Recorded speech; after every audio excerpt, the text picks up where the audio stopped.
So this is our trivia challenge, you know the rules, so we'll just go forward to this one. So our lesson is quantum mechanics, and I think you already have an idea about this topic. So just to give you a short background, Richard Feynman said that I think I can safely say that nobody understands quantum mechanics because this is very true. Quantum mechanics is a topic that is borderline philosophy and borderline science fiction because most of the lessons here, like quantum entanglement, quantum teleportation, are basically something that you can see on science fiction films. So that's why this is now something that even baffles scientists or physicists that up until now, they have no idea how quantum mechanics or quantum physics in general works. So for your activity ng the KWL chart, so you know this one, just give three things about ng K, what you want to know, or what you already know about the topic, W for what you want to know, and L for what you have learned after the lesson. So for the first trivia, who is the father of quantum mechanics?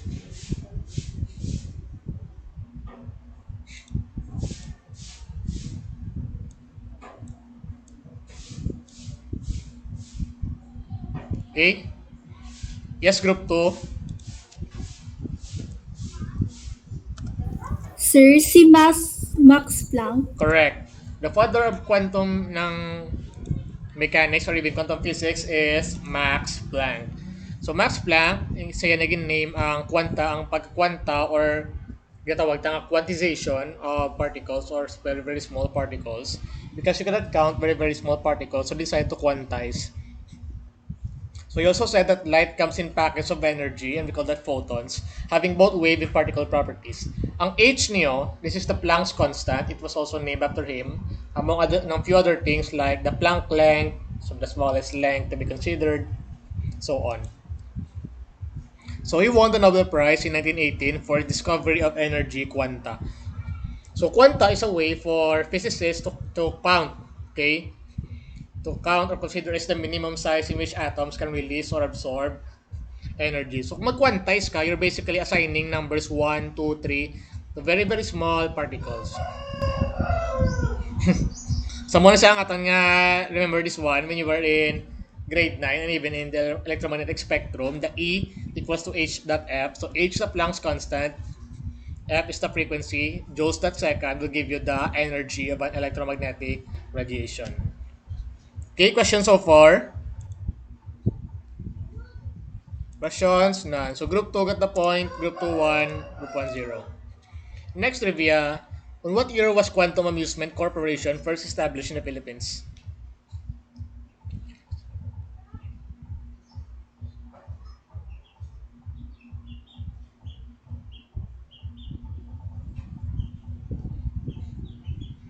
So, sino pala Quantum?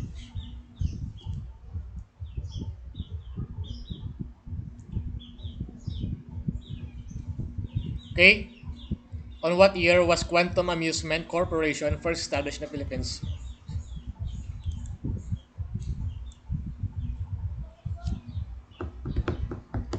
Group 2 again, Rigel. 1982, sir. 1982 is wrong. Group 1. Okay? Group 1 still. What's the answer? In the Philippines,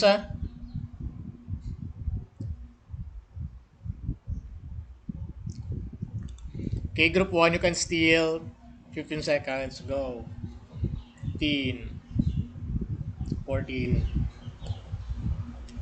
13, 12, 11, 10, 9, 8, group 1, 7, 6, 5, 4, 3, 2, 1. Oh, wala na. Timing. Group 1, what's the answer? 1995, sir. 1995? Sir. Wrong. The answer is 1996. It was first established in the Philippines in 1996. So, group 1, lagyan mo ko sang answer. So, remain gyapon ng point. 1-0, na remain gyapon nga amo rin points. So if you've noticed, ng the mascots ng quantum amusement, they are based on physics concept. Like meron da light, ang yellow ni light, then meron sang electricity, may balls, and damo-damo po yan da ara sila ang website. And naman siya ang naging base ang quantum nga ano. So kung sa isang walk. Okay? So problem sa bong is that this kind of amusement corporation are declining because of the presence of gaming consoles na available sa home sa mga people. So because mayara naman sila, may mga PC naman, so nga mamamo pa ni sila. Correct? Anyway, quantum mechanics is the branch of mechanics that deals with the mathematical description of the motion interaction of subatomic particles. It incorporating the concepts of quantization of energy, so you quantize. You basically can count it as 1, 2, 3, 4, 5. The wave particle duality, the uncertainty principle, and the correspondence principle. That's why ang pinaka-famous kining equation in quantum mechanics is your Schrodinger's equation, which states that a possibility are superimposed unless you are applying the observer effect or measuring it. That's why the cat is simultaneously alive and dead because the wave function is vibrating at random directions, and the only way for you to collapse that wave function is to apply measurement, or in this case, opening the box. Okay? Question so far? None. So classical mechanics is different from quantum mechanics. You can read. Raise your hand.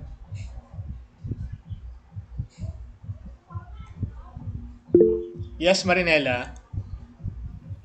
Classical mechanics, Newton's mechanics, and Maxwell's equations, electromagnetic theory, can explain macroscopic phenomena such as motion of billiard balls or rockets.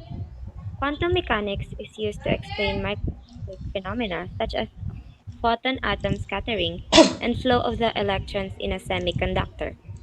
Quantum mechanics is a collection of postulates based on a huge number of experimental observations.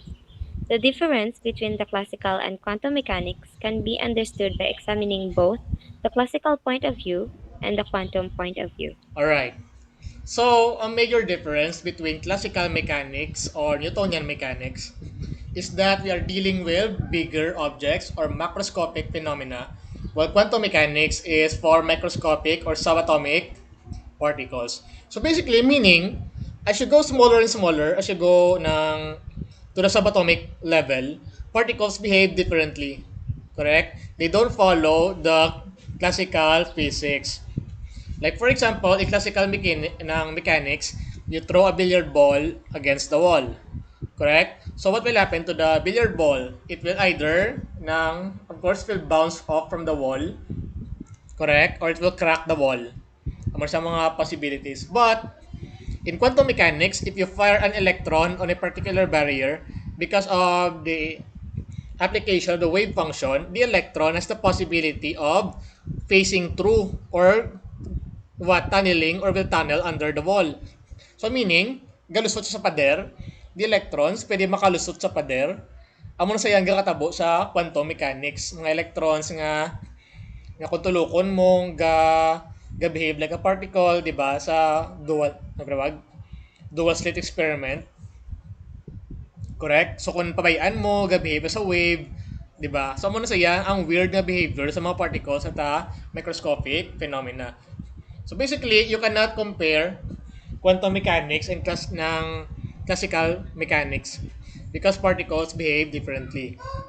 So you know this one, Christianoidian says that light consists of waves, your theoria undulata, and Newton says that light consists of particles, your theoria corpuscula.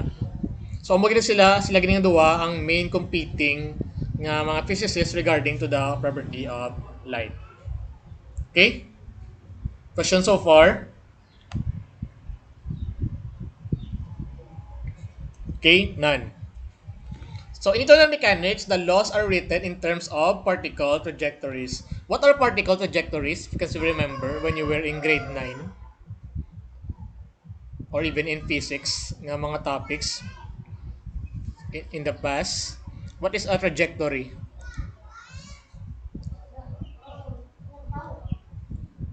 Okay, you may simply raise your hand. What is a trajectory?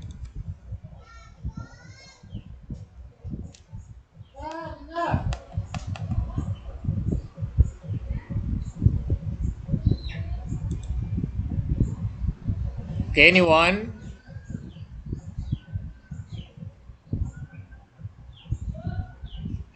So yeah, I will have somebody to answer. Yes, Gargar. What is a trajectory or a particle trajectory?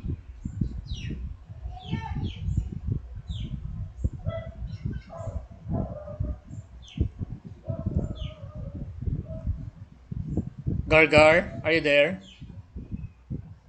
Yes, sir. O sige. So what is a trajectory?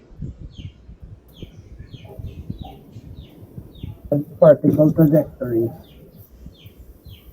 What is a particle trajectory? Um, sir, the flight path of a particle, sir. The Flight path. the path, correct. Very good. Basically, it is the path taken by the particle, correct? So a particle is an individual mass point object and a variety of properties can be measured. We call this observable, like their position and momentum. So physics deal with the future, correct? So once you know the state of the particle, the initial state of the particle, the trajectory of the particle, you can actually know where it is going. Correct? So for example, you have a series bus. You know that the series bus travels at 30 kilometers per hour. If nag-start ang series bus sa Victorias, after 1 hour, di ng series bus. Di ba you can predict that one, assuming sige-sige lang. So pwede, after 1 hour, ara na siya sa Bacolod or sa Talisay. Because of what? Or predicting is trajectory. That is physics, basically, predicting the future. So before that, you need to know what is a system. A system is a collection of particles which interact among themselves via internal forces and can interact outside via internal forces. The state of a system is a collection of the states of the particles that comprise the system. That's why kung mag-solve to some physics problem, we need to know the limitations or the system. Correct?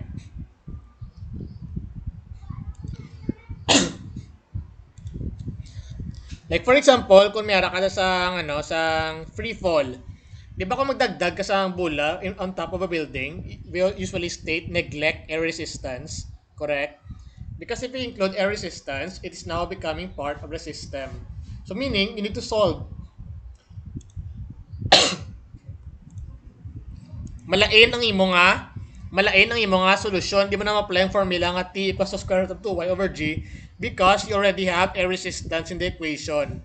So dapat when say system, you try to limit or only include the variables that are needed. That's why kung mag-solve the problem nga speed, distance over time, wala tag-include air resistance, drag, even friction. Okay? So that is a system. So, say descriptor terms in physics.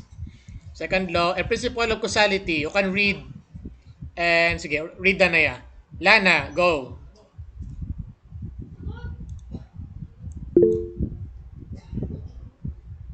Ang sa principle of causality lang, sir. Causality, yes. Hindi casualty, Principle of... causality. Sir?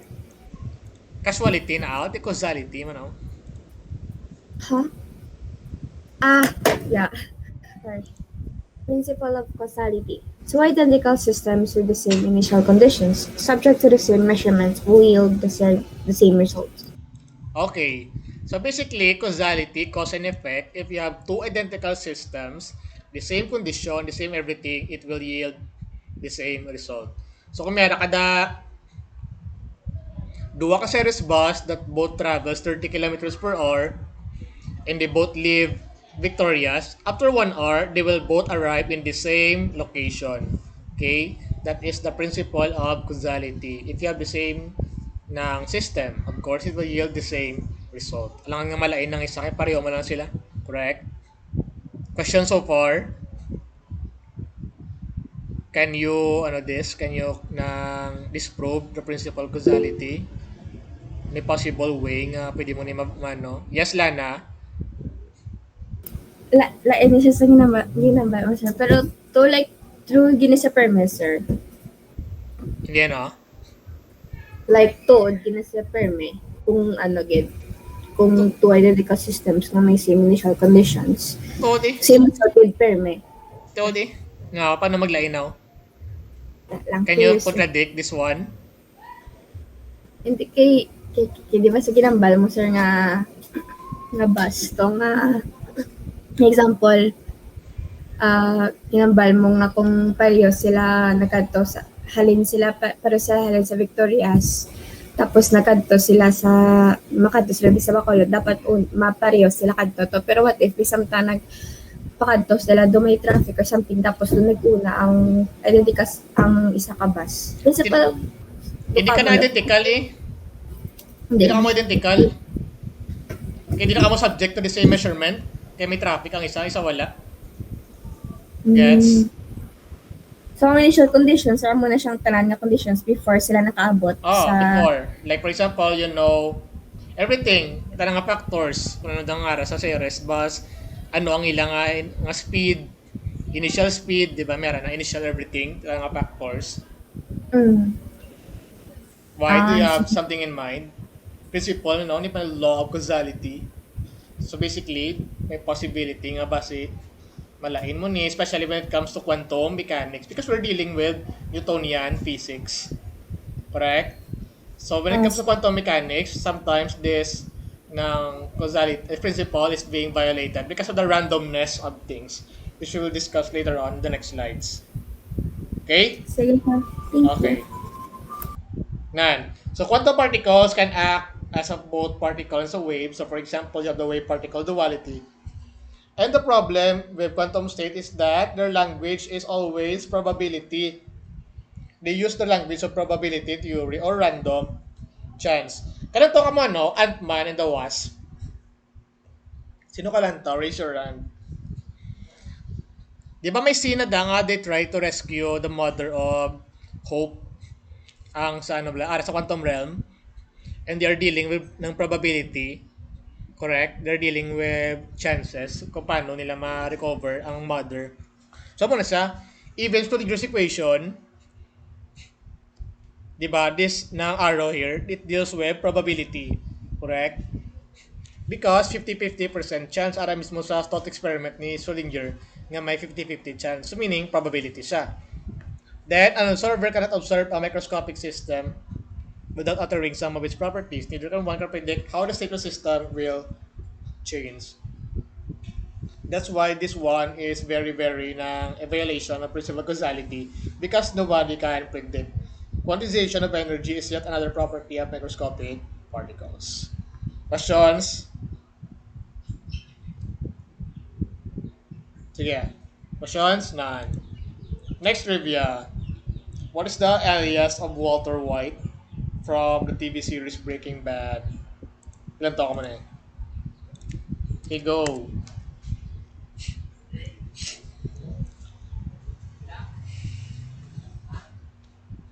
Yes, group 2, Jill. So, Dog. Heisenberg, Correct. sir. That is Heisenberg. Named after Werner Heisenberg, who proposed the Heisenberg's uncertainty principle. So, lantawan yun kayo muna siya the best TV series of all time. Okay? So, what is the Heisenberg's uncertainty principle? You can read. Yes. Na, sino man? Anne Morales. Pati on ko, sir. Yeah. Yes. One Tanan. cannot unambiguously specify the values of particle's position and its momentum for a microscopic particle. Position and momentum are therefore considered as incompatible variables. The Heisenberg uncertainty principle strikes at the very heart of the classical physics, the particle trajectory.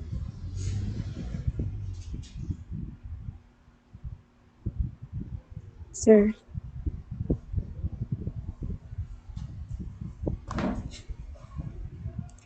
Okay. So, Okay na. So, mo siya ang Heisenberg's uncertainty principle, which basically states that if you know the momentum of a particle, you will not know its position. If you know the position, you will not know its momentum.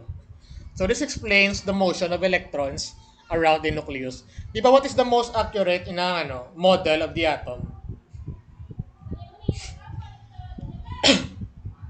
Ano ang gina-consider nga accurate model of the atom? Di ba you have the Bohr's model, Day Dalton, ng plum pudding. Anong pinaka-accurate nga model?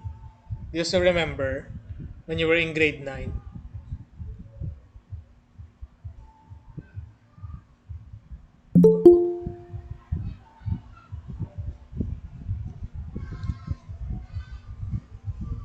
Okay, wala. Lipat. Bohr, planetary, no. It is the Schrodinger's model. Correct? Ang tawag tanga do electron cloud model. This basically states that electrons can be anywhere around the nucleus. That's why kung no, if you detect or lang like for example you measure the momentum or the position of the electron, you will no longer know its momentum. If you know the momentum that electron, you will never know its position. That is Werner Heisenberg's uncertainty principle. Okay? So, it strikes at the heart of the very classical physics, the particle trajectory. Because you don't know the trajectory. So, meaning the principle of causality does not apply to ng quantum mechanical models because it is very, very random. Okay? Questions? None. So, in quantum mechanics, we deal with Niels Bohr's ng correspondence principle. Who can read? Let's CERN. Please read Niels Bohr's correspondence principle. When quantum physics is applied to macroscopic systems, it must reduce to the classical physics. Therefore, the non-classical phenomena, such as uncertainty and duality, must become undetectable. Niels Okay. Bohr Okay. So basically, it only states that as the particles go smaller and smaller, like in atoms or molecules, the laws of classical physics no longer apply. So you need to consider quantum physics. But as you go higher or bigger and bigger, like us, etc., marbles, or mga bigger particles, you can now apply the laws of classical physics. You have the laws, the physical models, and of course the prediction. So basically, when it comes to unpredictability, it's quantum physics. When it comes to predictability, it comes to classical physics. So muna siya. As you go larger and larger, classical analogy is found to get better and better. Kung smaller and smaller, it is no longer applicable. So quantum mechanics contains Newtonian mechanics as a special case. Of course, doesn't mean nga Newtonian mechanics are no longer applicable, but they're just special cases or special modifications when it comes to quantum mechanical models. Okay?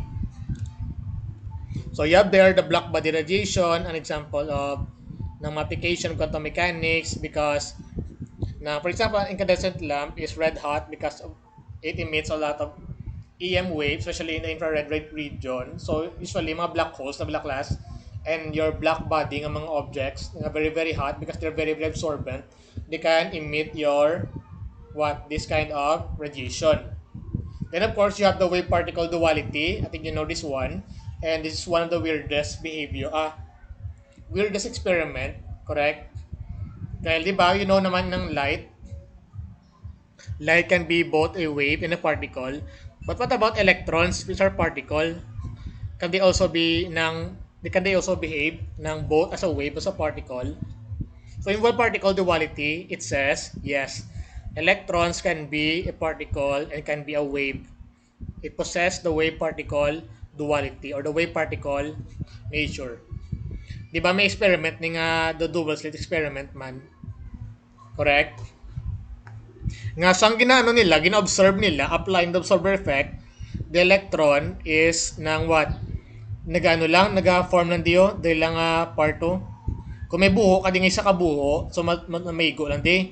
But sang walang lagi gina-observe, ipabayaan lang nila, gulpi lang ang electrons, mag-form interference pattern, nga do kabalo ang electrons, nga ginalantaw sila, nga gina-observe sila, nga do may consciousness, kumbaga ang electron. So that is very very weird, nga may amo na siya, nga may amo na nga phenomenon, the observer effect. Observer effect is the act of measuring. Like for example, when you open the box in Schrodinger's cat, you're applying observer's effect. Kaya gina-measure mo, ginalantaw mo if alive or dead ang cat. So meaning, kung close na ang imong box, there are two possibilities that are superposition. So that's why they say that a cat is simultaneously alive and dead. And the only way for you to determine the outcome is by applying observation or opening the box. Questions? None. So, ang tawag ta nga wave function. For the next trivia, what is the name of the symbol, the 23rd alphabet of the Greek?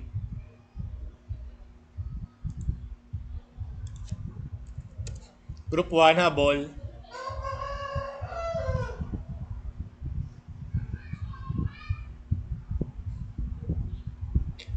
A, group 1, go. Psi, sir. Correct. That is the psi. That's why, di ba sa Greek nga words ng psychology, may amo nga symbol on the trident. That is psi. So that symbolize your wave function. So wave function is a very, very complex number that has both imaginary and even both real and imaginary numbers. So kung natawag mo na meaning ka wave function, meron the I, ano mo na siya. Okay? That's why even the wave function is very, very complex. Kaya nga, may real and imaginary. Kung may real and imaginary, kumbaga daw nagasulod ng concept of the multiverse. Like for example, right now, this is our real world. And actually, there's an imaginary world nga simultaneous lang sa atong world. That's something that is not being perceived right now. That's why we have this so-called Copenhagen interpretation. What is Copenhagen interpretation? You can read. Yes, Leia.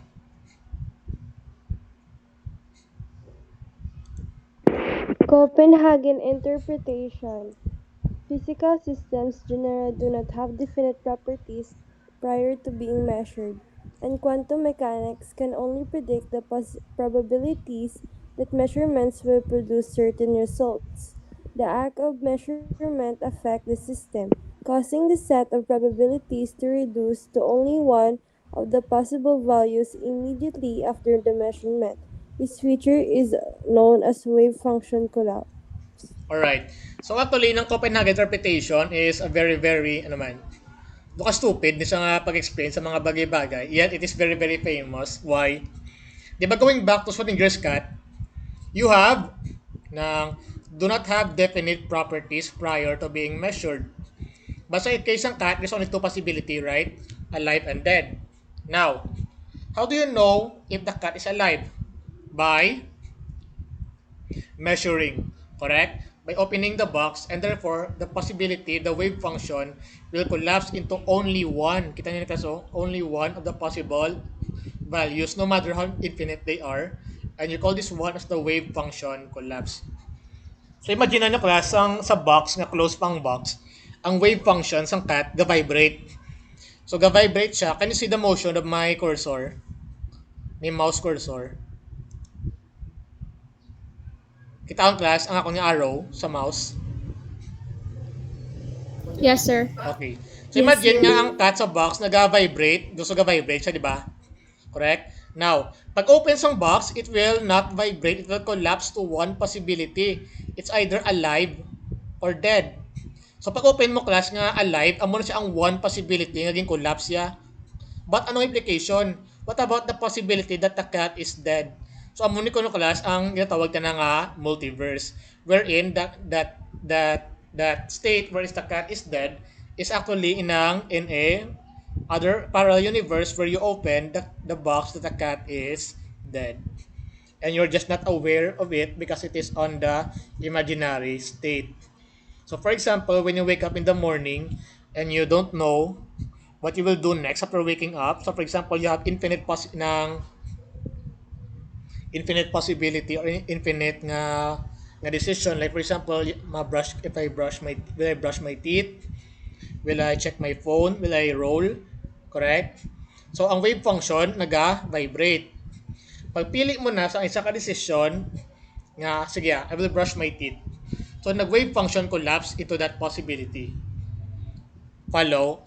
So meaning amo na siya ang gin-collapse mga possibility, amo na siya ang world nga imo gin-live wherein you brush your teeth. But what about sa world nga nagligid ka, naglantaw ka sang phone? It open to another parallel universe which in nga wala mo na perceive because you chose a reality wherein you brush your teeth. So that is basically ng Copenhagen interpretation, and as a consequence, you have the many worlds interpretation. So who first proposed the many worlds interpretation? Trivia.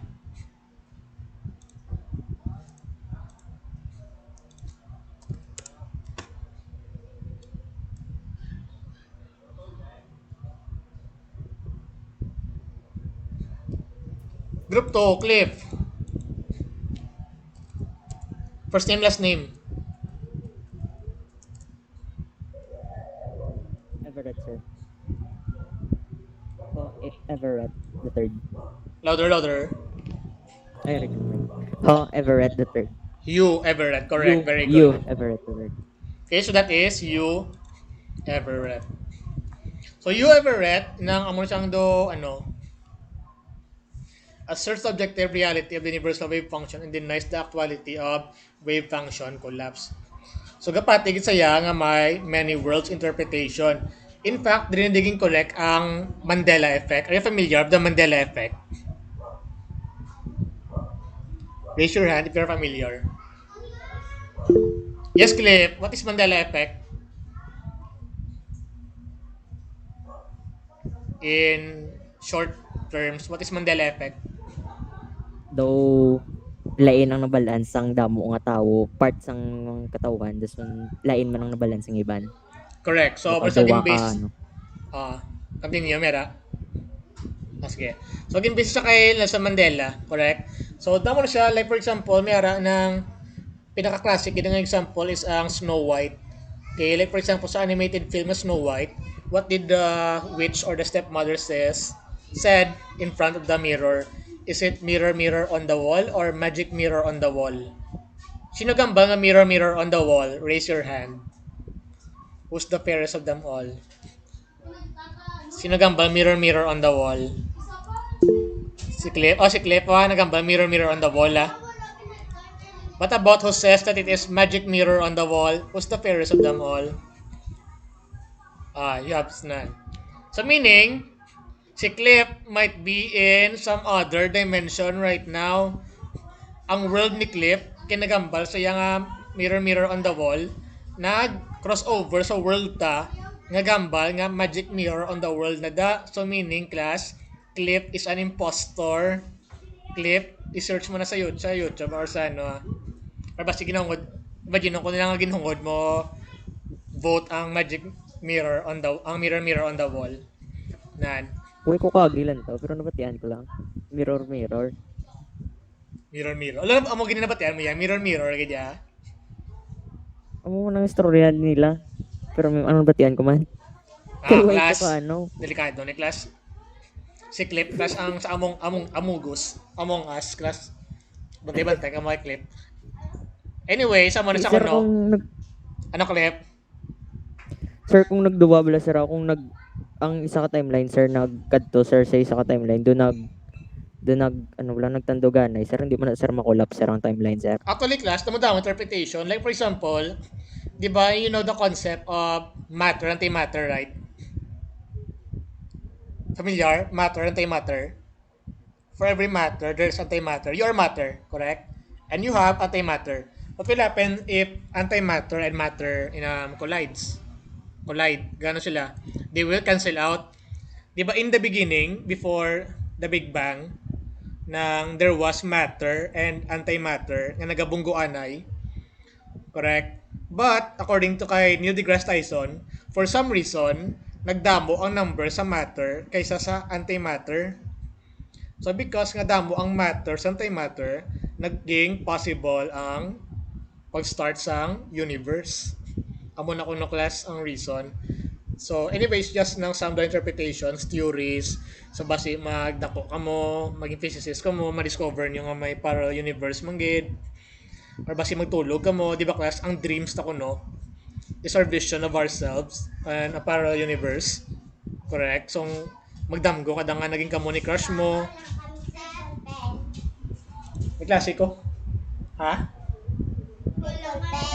Wala di pencil pen? Wala. Hindi lang ginamit ng mga bata. Sulod. Correct? Hindi na ko to. So muna, so dreams ta ko no is our vision of ourselves in a parallel universe. Yes, Lana. Like, do ka accepted ni siya, sir, nga, ano, like, do nga, miyara, gid siya parallel dimension. Do ka mo na. Now, so far, in terms of scientific basis, of course not. This is still a leap of faith, but this is something that other scientists are taking into serious consideration. Diba? Nasa. There are infinite possibilities, so why not? Manabilado, kadamo possibilities sa universe, so why not accept those possibilities? Diba? It makes things fun. Diba damo pa mystery? Correct? Kaya, imagine nyo ba class if you know everything, di ba do ka boring? Dapat there must be room for uncertainty, correct? Dapat, di ba mo nang kapatrail sa life, nung may kakabalo ko na ng matabo. Sama na siya.